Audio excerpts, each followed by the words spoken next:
Hey guys, Michelle here with Michelle Creations, and I'm going to be presenting you with a DIY t-shirt with sublimation.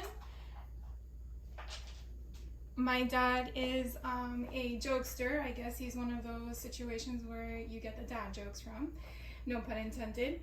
And he creates these funny jokes, and so what I decided to do for one of his birthday gifts is put his jokes on a t-shirt. And so I hope he enjoys it, but I had fun making it. So you will see we're going to put these jokes, and as you can tell, they're backwards. And that's mainly because when you are hearing an image to an object, you want to mirror the design. So when you place it on the object, it is the correct viewing.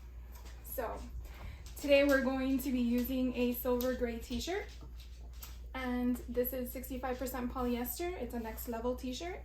And so what we're gonna do first is just press it for a few seconds. Sorry about that, we are not gonna do that first. We are actually going to take our lint roller and we are going to take out as much lint as we know is not there for our viewing, but is there with the naked eye. And now we are going to press it for a few seconds. And that's mainly getting the moisture out of the t-shirt and to allow the image to adhere to the t-shirt as strong as possible. And I only press it for about a few seconds, no more than 10. And when that comes off, I will then take my shirt ruler and I will line it up to the color line. Now it's never perfect because no shirt is exactly the same.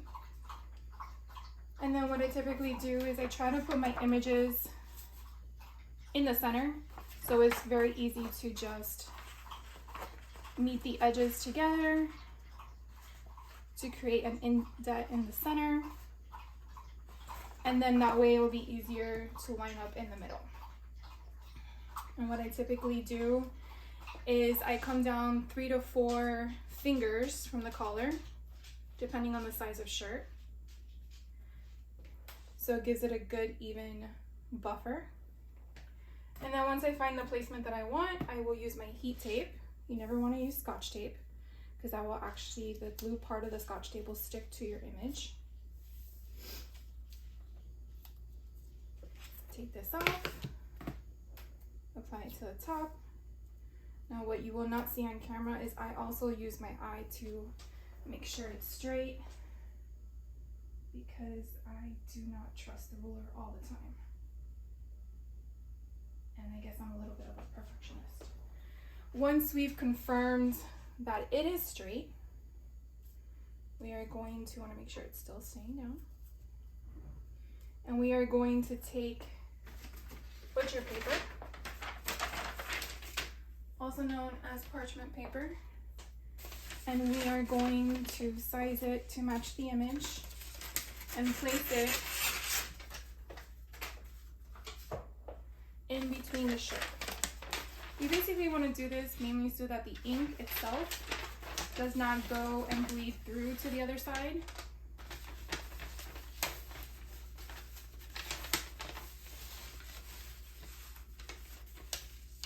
And then once it's where it needs to be, we are going to make sure the shirt is flat. And then take another butcher paper, put it on top because you want to save your heat base on the top, and we're going to press it for 60 seconds.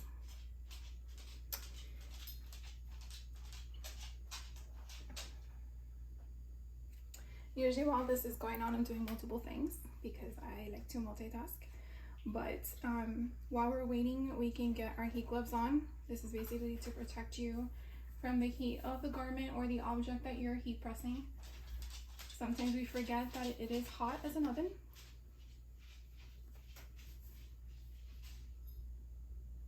And when it comes up, you will notice that some of the ink does go through to the parchment paper. And again, the whole purpose was to protect your materials from not getting ink on it, because once it gets ink on it, then you're going to want to have to clean it because any ink residue will go onto your other items, which is no fun. So here we go, we're going to lift it up and you will see a little bit of the image went through, but that's okay. And then we're gonna lift up the design.